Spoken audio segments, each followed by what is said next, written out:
और हम कहते हैं हम सुखी हैं, और जब लोग खरियार पूछते दोबारा तो कैसा ठीक कहाँ है? तो क्या हम इसी में रहना चाहते हैं? आप इस समय विचार करके देखें, क्या ऐसे ही सुख में हम रहना चाहते हैं?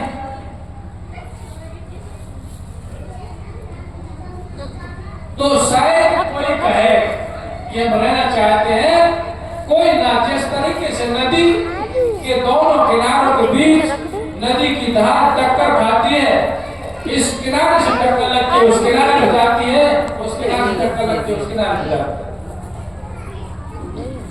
शायद जो सुख दुख जगत के बादल कैसी छाए, अभी सुबह बादल था, सूरज की धूप में थोड़ा सा आराम मिला, अरे ठीक ठीक बहुत धूप है, जरा सा बदली आ गई सूरज के नीचे, हाँ ठीक अब ठंडक है।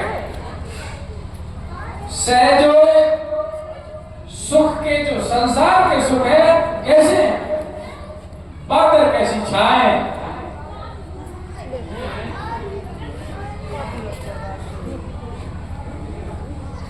सहजो आके धूप है 84 के माए, 84 माने इस शरीर के बाद, इस शरीर के बाद का मतलब क्या है मेरा कहने का, कि ये शरीर जब नहीं मिलेगा दोबारा तब इस शरीर के बाद है, इस शरीर के बाद फिर सुख नहीं है,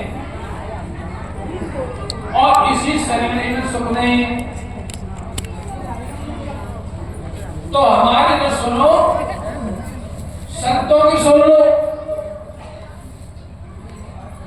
उनने पूछी क्या पोषण करोगे समाज में,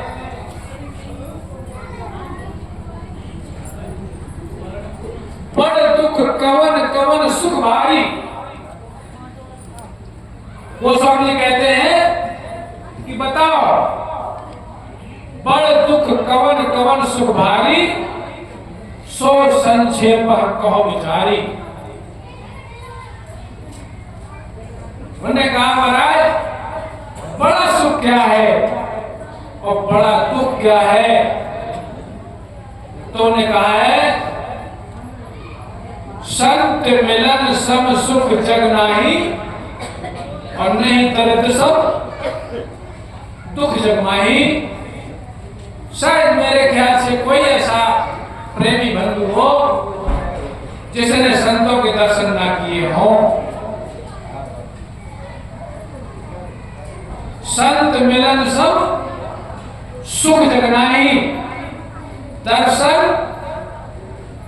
और मिलन, मिलना थोड़ा कठिन होता है, दर्शन तो हुआ उनके बेचारे महाराज, वे बैठे मंच पे, लोगों ने सबसे बड़ों का आप चलो हमने देख ले दूरी से,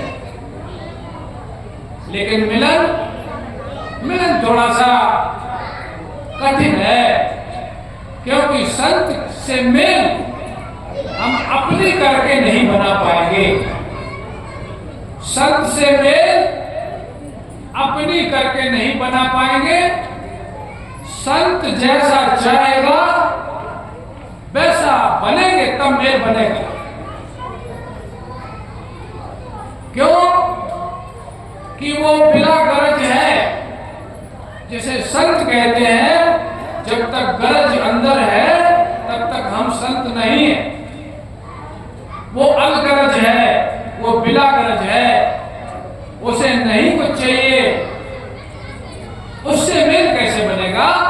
जिसको कुछ ना चाहिए कैसे मेल बनेगा बताओ?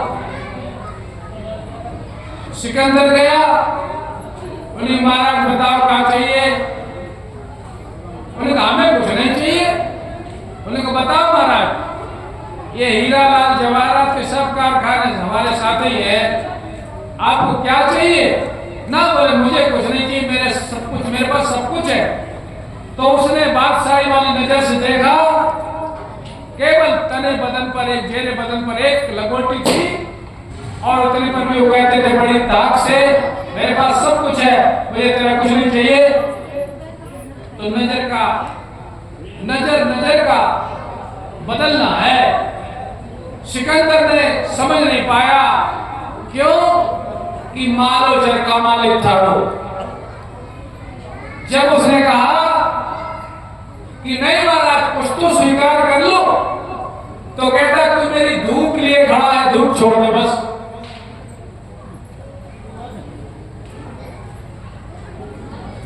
ऐसे को कौन पसंद करेगा, ऐसे से कौन मेल बनाएगा।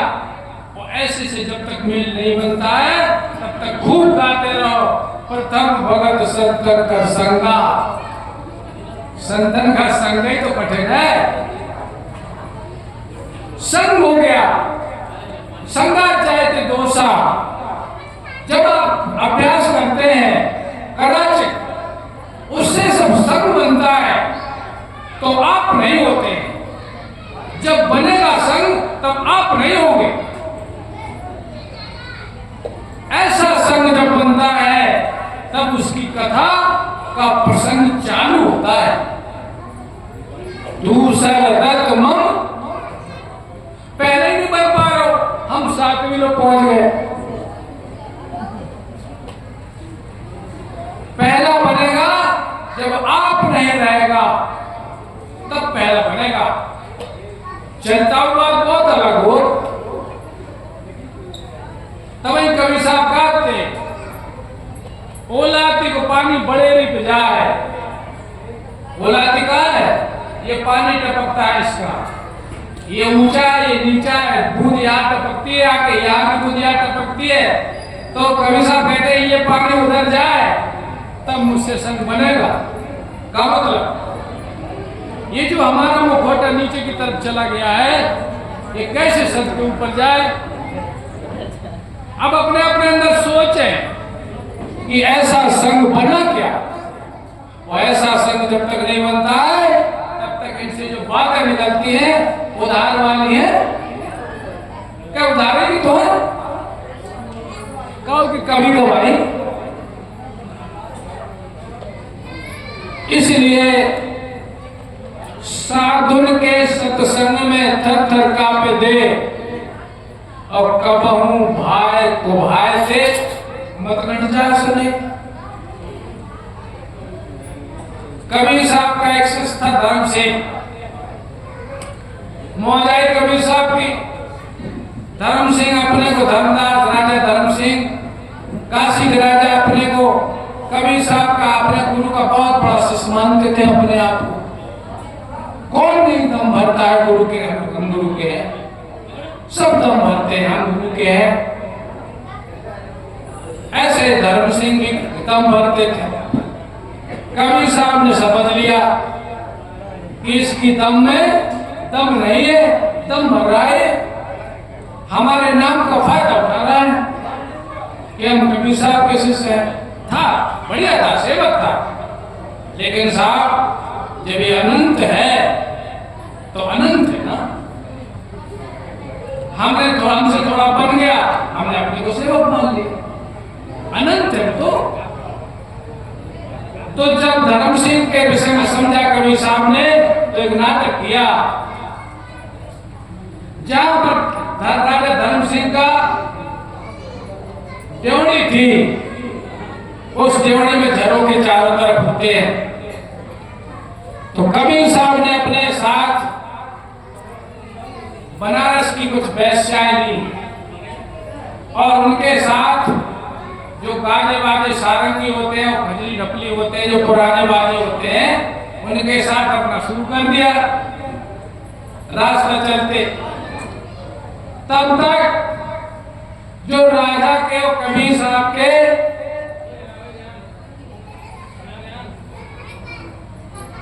निंदक थे, उन्हें थोड़ा सा एक मसावा मिल गया, और राजा साहब के पास जाके कह दिया, राजा साहब देखो तुम्हारे गुरु को बड़ी दम भरते, तुम्हारे गुरु देखो तुम्हारे गुरु। अब राजा साहब ने कहा कि ये तो बड़ी बेइज्जती है। ठीक, अब जब चूंकि जानते थे राजा साहब अब जाए, तो उन्होंने सत्संग में जाना बंद कर दिया। कबीर साहब के सत्संग में जाना बंद कर दिया। जाए तो छुप छुप जाए, छुप छुप बैठ जाए। वे बस बार कोशिश करें कि किनारे पर जाके बैठ जाए कि कोई देख ना पावे सत्संगी। पहला आगे बैठे थे, सेवकों में थे। इसके बाद फिर वहां जाके बैठ गए कोने में, थोड़ा सा भेष ऐसा बना लिया कि कोई पहचान न ले। इसके बाद किसी ने कहा कि महाराज आज शिष्यों की पहचान हो जाए कौन कितना है। तो उन्होंने ठीक बैठो सब लोग।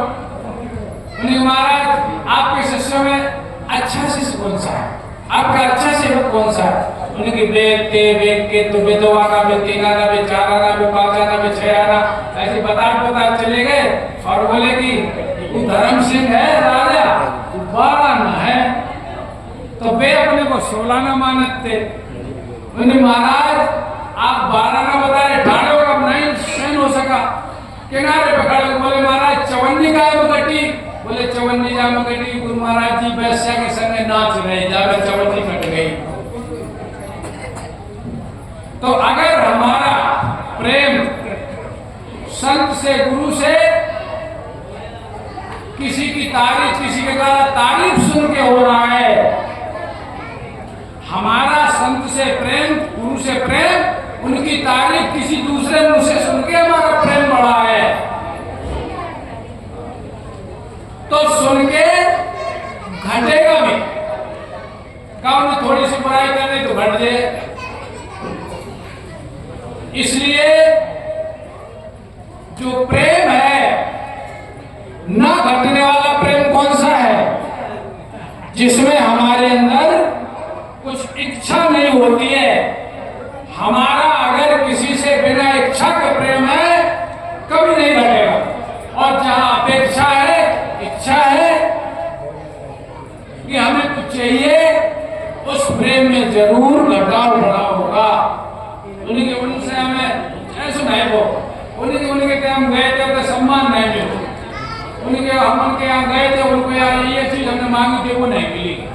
हमने अपने मन में जा कर ली थी, गुरु महाराज जा हमारी पूर्ति कर दी, वो पूर्ति नहीं भाई। अब हम गुरु जी के पास नहीं। इससे क्या है, इस प्रेम का कोई मतलब नहीं होता। अगर प्रेम का, सच्चे प्रेम का यही संदेशा, बढ़े सही पर घटे न नेका। इसीलिए प्रेम के विषय में जो बातें आई हैं, ये प्रेम उस प्रेम क्षेत्र को कहा गया है जिसमें प्रेमी, प्रेम करने वाला और प्रेमी, जिसमें प्रेमी अपने सर पर शीश नहीं रखता है, उस प्रेम की बात यहाँ पर की गई है हमारे संत महापुरुषों ने। प्रेम न बाड़ी उपजे, प्रेम न हाट बिकाए, राजा प्रजा जय उठे शीश दे। कहां शीश देंगे, कहां शीश देना है, ये यहां पर पता चलेगा कि कहां शीश देना है। जो सर दिया कुटुंब के माही, और कुटुंब जाल छुटकारा। अगर हमने शीश कुटुंब के अंदर दिया है तो खूब देख लेना, छुटकारा नहीं मिलेगा। क्यों? कि कुटुंब सने ही सब मिले। काका दो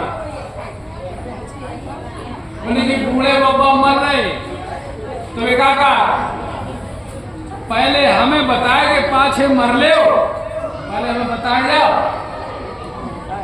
जो है संसार को प्रेम, उन्हें पापा से पूछे, तुम्हें पूछे था, तुम्हें बता देगा छू, तुमसे ज्यादा प्रेम तो तुम्हें पूछे, तुमसे बता देगा छू। तो संसार का प्रेम ये है कि पूछ ले कछु बताया जाए, कछु रखो गला दबा, हमें बताएंगे फिर पाछे मर ले।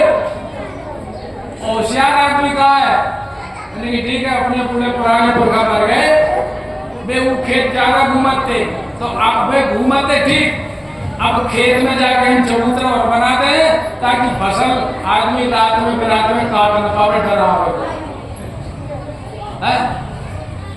बहुत दुनिया बेगानी, बहुत बेजर दुनिया है। और है ही वो दुनिया नाम क्या को है? दुनिया, दुनिया जो ऐसे ऐसे तो है वो दुनिया में उसका। इस दुनिया में हमें दीन बचाना है, दीन खोना नहीं। दीन गवाया दुनिया से, दुनिया ने चली सार तो पाप कुलाड़ा मारिया बहुत अपने। इसलिए प्रेम बंधु, छोड़ो नहीं दुनिया को, छोड़ोगे भोजन प्रसादी के लिए तो शेष है, भोजन प्रसादी प्राप्त करें, ताकि वो जो लोग बच्चे लगे हैं वे वो भी थोड़ा सुन लें। भोजन प्रसादी के लिए बोलो गुरुदेव भगवान की जय।